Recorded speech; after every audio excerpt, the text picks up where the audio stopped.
Conocer las finanzas del país y cómo está definitivamente caminando la actividad comercial. Entre otras, es la recaudación. Esta mañana está con nosotros Publio de Gracia, director general de ingresos, a quien me da mucho gusto saludar y contar con su participación esta mañana. Licenciado de Gracia, buenos días. ¿Qué tal? Buenos días a todos allá en Radio Panamá y un gusto también estar con ustedes. A ver, hablemos en este punto, hay varios aspectos interesantes, pero uno de ellos definitivamente es cómo está la recaudación en el país. Venimos del rezago de muchas actividades producto de la pandemia, venimos del impacto obviamente en las finanzas del trabajador, de algunas empresas y demás. ¿Cuál es la situación actual en este sentido en el país? Y la recaudación comparada contra el año 2021, que fue una recaudación por encima del presupuesto y que nos acerca bastante a la recaudación prepandemia, es muy superior. Estamos alcanzando números muy importantes. En comparación, por ejemplo, contra el presupuesto, sí tenemos actualmente un 2% en negativo. Hemos visto principalmente o analizado qué está pasando con lo proyectado y regularmente está en el tema del consumo, es decir, del ITBMS. Los impuestos directos marcan porcentajes por encima de lo presupuestado en recaudación de inmuebles, impuestos sobre la renta para personas jurídicas, entre otros, pero sí estamos viendo que el impuesto indirecto, que es el impuesto ITBMS, el 7%, tenemos un porcentaje importante, aproximadamente un 8 o un 10%, que no hemos alcanzado contra el presupuesto. Y es por eso que también nosotros hacemos campañas o recordamos lo importante de pedir la factura, lo importante de reducir, evitar y también, de alguna manera, denunciar cuando exista la posibilidad de una defraudación, una evasión fiscal. Y es por eso que cada ciudadano es importante en esta tarea de recaudación tributaria. O sea que lo que podría estar ocurriendo es que se está consumiendo en establecimientos que no están declarando precisamente esa transacción. Mira, te pongo un ejemplo. Recientemente hicimos un ejercicio con algunos restaurantes, donde pudimos observar que restaurantes muy importantes no estaban entregando los informes de la recaudación relacionada con la retención del 7%. No, observamos, por ejemplo, que desde el año pasado, principios de este año, no estaban presentando ese informe y obviamente no podían tampoco pagar el 7% correspondiente. Entonces estamos haciendo también como una especie de cruce de datos con otros sectores para garantizar el cumplimiento tributario. Nosotros lo que queremos principalmente es que las personas tengan la facilidad de cumplir con el pago de impuestos, mantenerlos informados de cuándo tienen que cumplir con sus obligaciones tributarias. Pero en el caso donde ya hagamos todos estos esfuerzos, igualmente la ley lo establece, cuáles son los periodos, y estas actividades no están cumpliendo, tengan por seguridad que la Dirección General de Ingresos va a ir hasta las últimas consecuencias, hasta, ¿por qué no?, iniciar proceso de defraudación fiscal a estas actividades o personas que no están cumpliendo con sus obligaciones tributarias. Para identificar el perfil, por ejemplo, del contribuyente en el país, ¿quién suele ser o en este punto, quién está cumpliendo de forma oportuna, a nivel macro o a nivel más individual? O sea, las empresas o las personas, los trabajadores. Mira, el tema de los trabajadores, y siempre, y casualmente, la semana pasada tuve la oportunidad de estar en la mesa del diálogo, donde pudimos explicarle a las diferentes asociaciones y organizaciones presentes dentro de la mesa del diálogo, porque regularmente se tiene la percepción de que son grandes empresas las que no cumplen con sus obligaciones tributarias. Las grandes empresas regularmente cumplen con sus obligaciones tributarias. Ya el debate, y eso en el futuro vendrá, si es justo o no El justo, que porcentaje, claro. tengan subsidios, beneficios y la declaración de renta de ellos pudiese ser un poco más de acuerdo a sus ganancias. Ese es otro debate que el país en su momento tiene que llegar a tratar, como lo están haciendo muchos países. Actualmente no es la tarea, porque nosotros lo que queremos es primero garantizar que la recaudación de los impuestos que existen actualmente se haga de manera eficiente. Entonces, la defraudación o evasión fiscal se encuentra, y como lo mencioné en la mesa del diálogo, no se encuentra solamente en un sector, se encuentra en todos los sectores del país.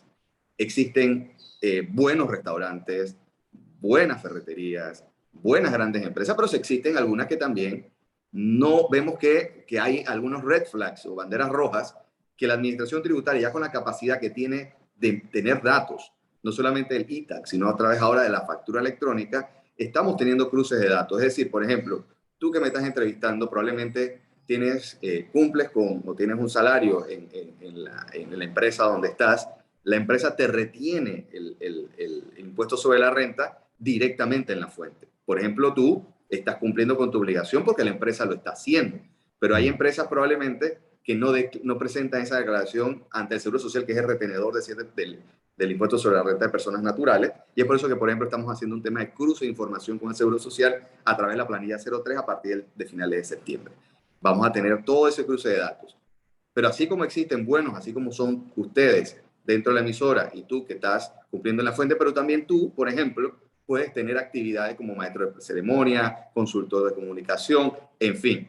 Pero esa obligación que tú ganas, o ese dinero que tú ganas, esa entrada que tú ganas, tú estás obligado a declararla ante la Dirección al Ingreso en tu impuesto en tu declaración de renta en marzo del próximo año. A veces, ¿qué pasa? Muchos profesionales que hemos trabajado en empresas, pero tenemos ingresos que tenemos extra, por llamarlo así, o en otras actividades, pensamos que no tenemos que registrarlo. Sí lo tenemos que registrar. Y hay montos, por ejemplo, donde si tú te pasas por encima de $36,000, por ejemplo, tienes la obligación de retener también el 7%. Entonces, es un tema de cultura también tributaria que tenemos que seguir impulsando para que las personas cumplan.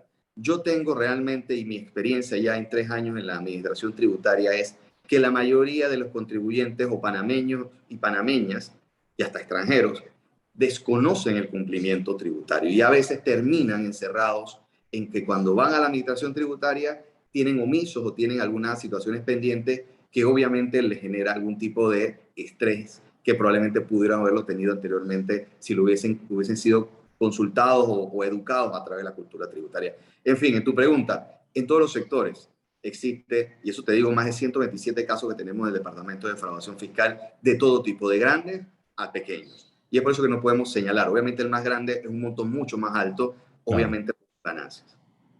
Ahora, aprovechando que mencionó el tema de la mesa única del diálogo, entiendo se ha planteado la forma de buscar una alternativa para reconocer a las pequeñas farmacias este descuento del 20% que se aplica por ley a los jubilados. ¿Qué hay en este sentido?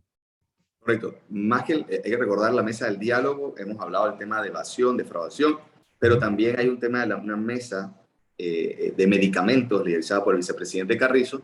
Sí. En esa mesa se han tomado decisiones, por ejemplo, como es el caso de abrir el mercado para nuevos importadores de medicamentos y también el avance del decreto que establece el 30% de rebajas de 170 moléculas, que serían, en pocas palabras, 170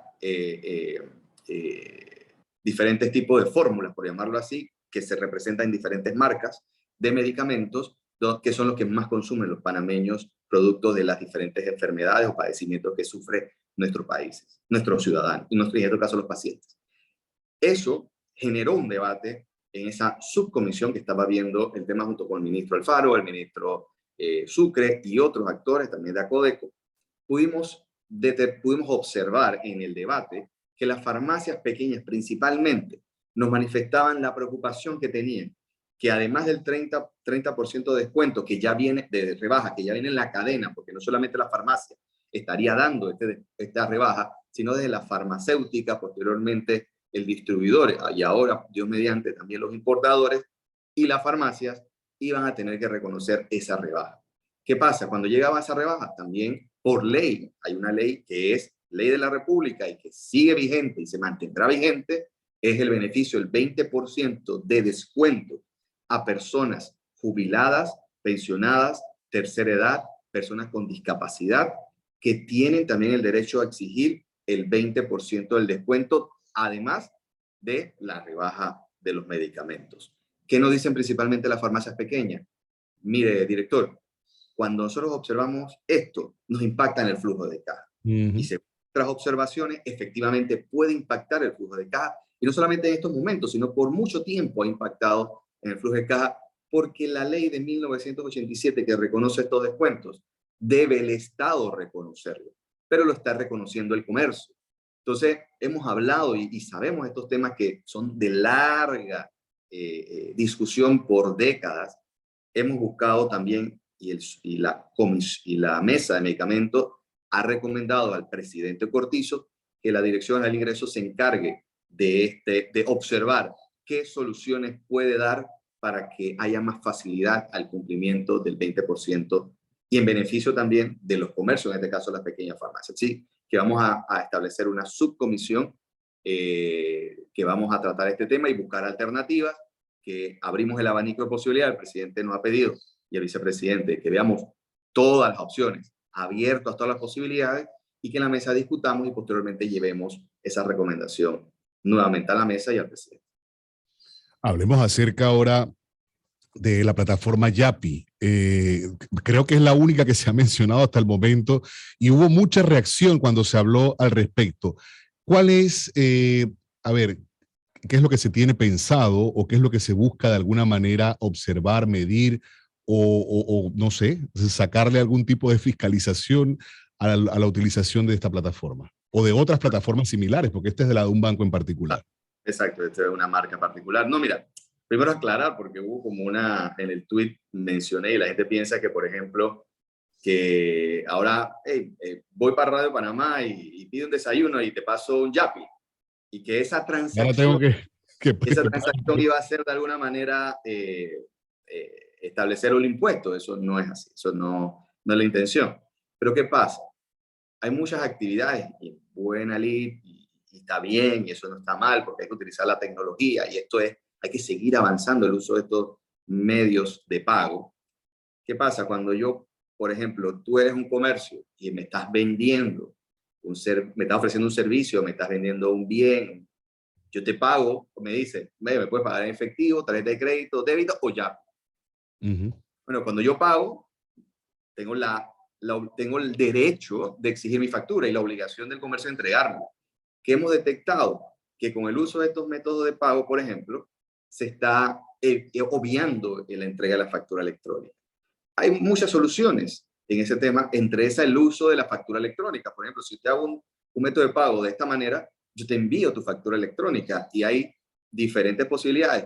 También para los microempresarios, en el caso tal, de tener si tienes más de 200, hasta más de 200 facturas en el mes, puedes utilizar la factura electrónica gratuita que ofrece la Dirección del Ingreso, o si tienes más de eso, puedes utilizar a través de los proveedores autorizados calificados, que ya aproximadamente van más de 14 proveedores autorizados calificados que brindan los servicios a las diferentes actividades comerciales. En el caso, por ejemplo, de Yapi, hemos conversado y agradecemos al Banco General que inmediatamente quiere colaborar, quiere ver cómo podemos que ese ecosistema muy tecnológico e innovador que han desarrollado ellos puedan también ayudar a la Dirección del Ingreso y al país para trazar también algunas actividades que siguen evitando cumplir con sus obligaciones tributarias. Así que lo que queremos nosotros principalmente y el llamado es que cada de estos métodos de pago que van a seguir entrando van a ayudar a la administración tributaria porque son datos. Los datos nos ayudan a hacer cruces de información para que podamos realmente hacer nuestra labor de recaudación y en última instancia de fiscalización. Bien, entonces oportuna la aclaración en este sentido y por supuesto yo agradezco al licenciado Publio de Gracia, director general de Ingresos, la oportunidad de esta conversación esta mañana con nosotros en este espacio. Muchísimas gracias. Buen día. Y que tengan muy buenos días a todos los oyentes de Radio Panamá. Un gusto. Hasta luego. Bien, son las 7:51 de la mañana, momento de nuestra siguiente pausa. Ya regresamos con más.